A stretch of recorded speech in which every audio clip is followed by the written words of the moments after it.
All right, hey, first of all, I mentioned this, I want to say this before we get on to the game. I just want to congratulate D'Angelo Russell. What a great honor. We were just talking in the locker room, or in the coach's locker room about, you know, just wasn't too long ago when D'Angelo was here, just a few years ago, when he was here playing for Coach Mata, and to now, I think, what was it, 4 or 5 years, to be an all-star is such a special and cool thing for him. So I know Buckeye Nation is proud of him, and when you think about how hard that is, we should really be proud of him, because that's a really special thing. So congratulations to D'Angelo.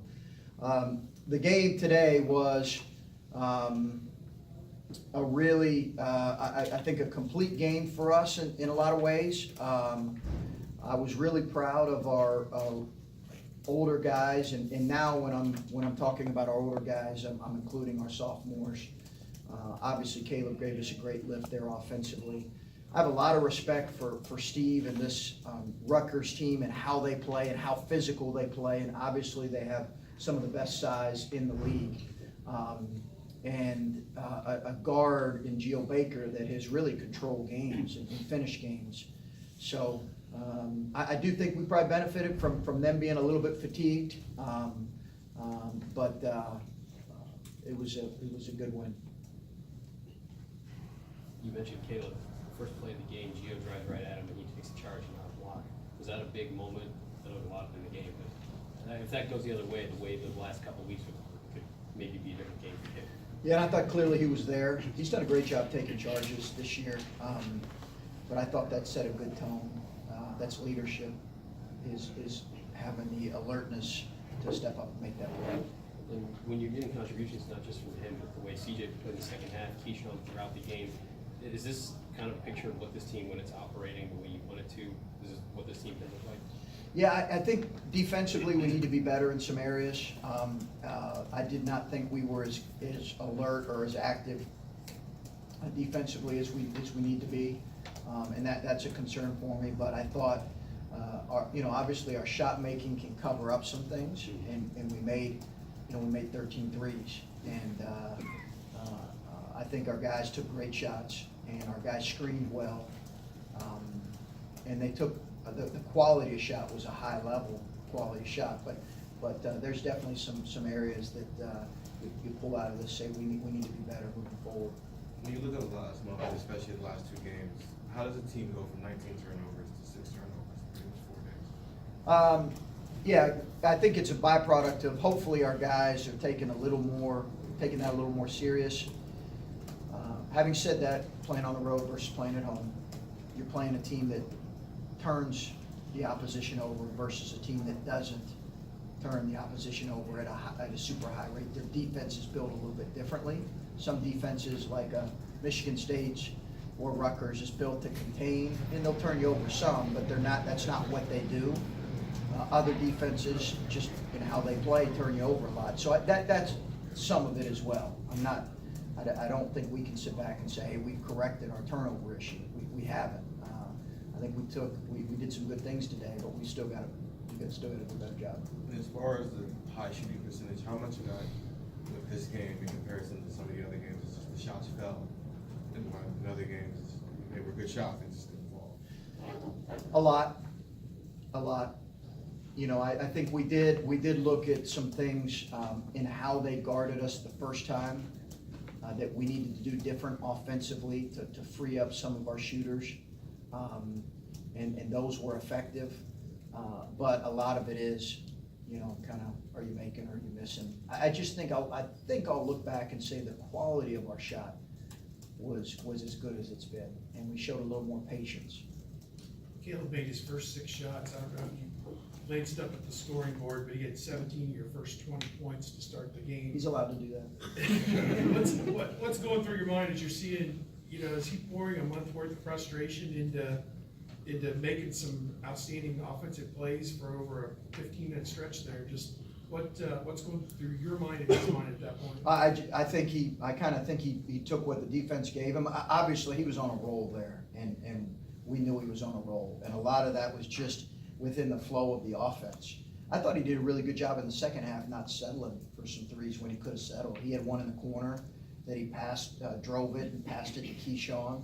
I thought that was as good a play as any he made, as crazy as that sounds. But yeah, he, you know, you heard me in the summer say we need him to shoot threes. He has great touch. We charted every shooting drill. He's, you know, top 5 or 6 in our team in terms of shooting drills. So we want him to continue to do that. But I also think he didn't settle. And defensively, they play a little bit different than, you know, he was pretty active there. He got touches there. And they use their 7-footers and say, hey, we're going to play you one-on-one. Not every team that we play is going to do that, and when teams trap and do other things, we'll have to adjust. The flip side of that, the rest of you guys were 1 for 11 to start the game. Were you concerned that he's not gonna be able to sustain this or sustain us and some other people? In some regard, you were lucky he showed up for the game, because the rest of them were kind of struggling at the beginning. Yeah, you know, it's the ebbs and flows of games. Obviously, I didn't know we were 1 of 11, but I knew some other guys were struggling. Really what we're trying to evaluate right now is the quality of our shots. What is the quality of our shot? What is the quality of our shot? Are we getting the shot every time? And then what's the quality? And then if they're good and, you know, high level, then we're fine. And I think we missed some open ones there. Chris, it seemed kind of likely that, given the way this roster's built, that some of those younger guys are gonna have to develop in a hurry. Is Luther turning the corner now to where he can be someone you can count on more consistently? Did you anticipate that happening with him?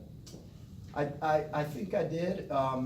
He's been pretty reliable for us on both ends, with the exception of his turnovers today. His shot making's been reliable, and he's been pretty reliable defensively in terms of competing on that end. His help side defense has to get better, but every freshman does. But yeah, he's been one of those guys now that we're saying, okay, if he continues to compete on both ends and take good shots, he's gonna be a fairly heavy minute guy. Did anything change offensively? I mean, obviously the ball is going down the last 2 or 3 games for him. Is it, you know, comfort for him, getting better shots? Has anything changed specific to him on offense? Because the defense seemed pretty consistent all along. We're running a few more things for him, but I also think he's just, you know, figuring some things out a little bit. The game's slowing down for him probably a little bit in some ways. He's doing a really good job with that. But the last couple of games, Caleb has been making his first move quicker, and it looks stronger, and am I reading into that? No. Is it happening? Yeah. Why, is that what you've been talking to? I just, people have not been going for his counter, or for his second or third move. They've just been walling up. So I think the decisiveness in his moves are really, really important. He needs to be decisive. And if they counter and they wall you up, then he can kick it out.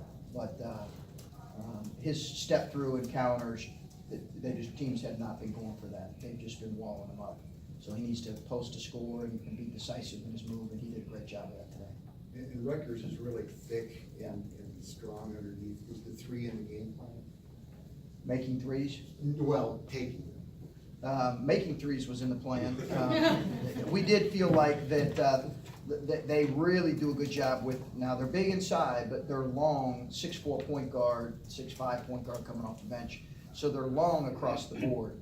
So we did feel like we wanted to play inside out, but when we did that, there were gonna be opportunities to shoot threes. Did I anticipate we'd make 13? No. But I do think, as I've said, that this team can struggle getting to the free throw line. We've got to be able to shoot threes and make threes. You mentioned that about this summer, and going into the season, it seemed like Caleb Weston and CJ Jackson were kind of the guys that people look to as kind of the faces for this team.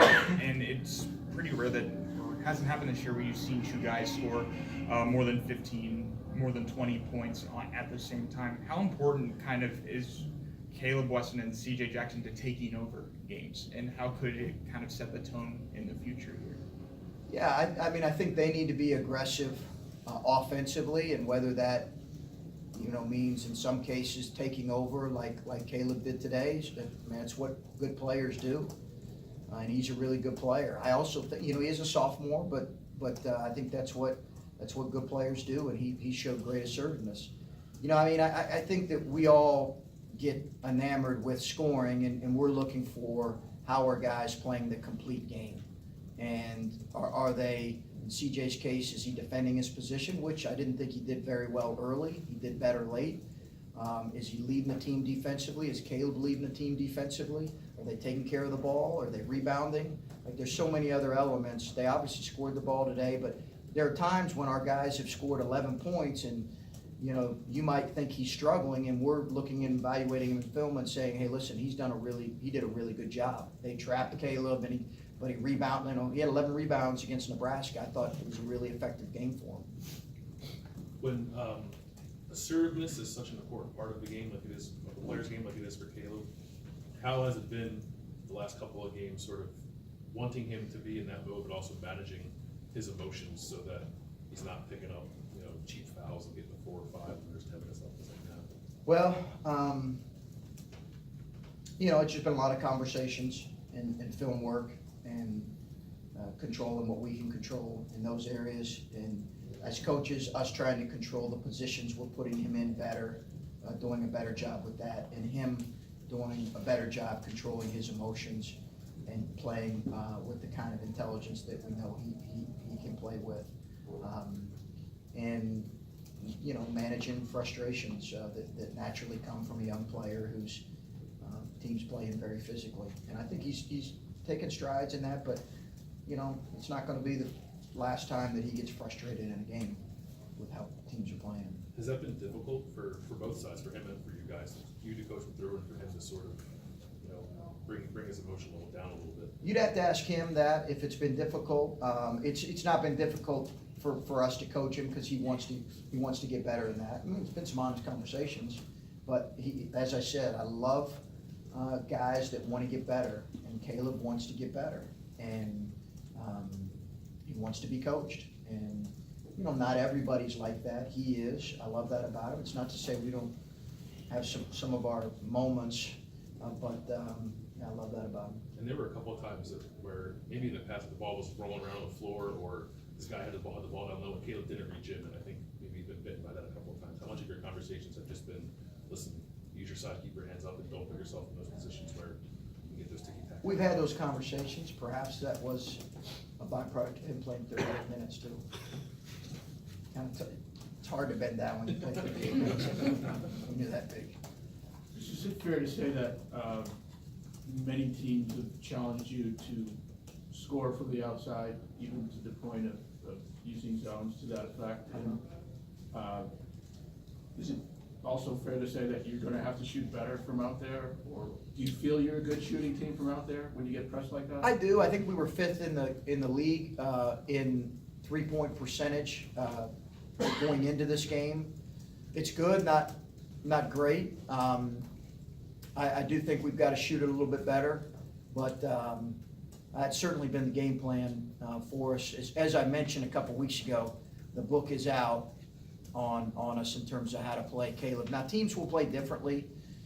You obviously we had a better feel for how they would play us going into this game because they have been successful up there. We'll see Penn State might play us entirely different. And some teams are just system teams. They're playing it exactly into their system, but we'll need to adjust to how the defense is played. Some teams are going to pack the pace. Some teams are going to say, Caleb, try to beat us one-on-one. And we'll need to make adjustments. Chris, there's a lot of ebbs and flows to seasons. You got in a little bit of a rut. Maybe you're coming out of it now. Can this, no, it's just one win, but there's some winnable games now. You sense that this can be the start, or is it just one? I'm just trying to evaluate respectfully. I know guys, look at ahead and say these are winnable. These aren't winnable. Coaches don't look at that like that. Coaches are just, they know everyone is going to be extremely challenging and difficult. Obviously, our next game is against a team that beat us, was 3-0 against us last year. So I think for us, really, it's can we just keep getting better? Can we make adjustments that we need to? Can we get more contributions from more guys? Can our turnover rate improve? Those are the things we're really focusing on. Was CJ the difference if Caleb goes for 18 or 20 and he brings his 20 along, then that's a good formula? I think I would put Key along with that. You know, those are three guys that, and Andre was good today. He just had a little bit, got in a foul trouble. But I think, you know, we need consistency out of a number of guys. I don't think this team, you can pin it on just one guy. Certainly Caleb led the way offensively today, but I wouldn't want to pin any of our loss on any particular guy or guys. It has to be a collective thing. Okay. All right. Okay, Thanks for thank coming. you.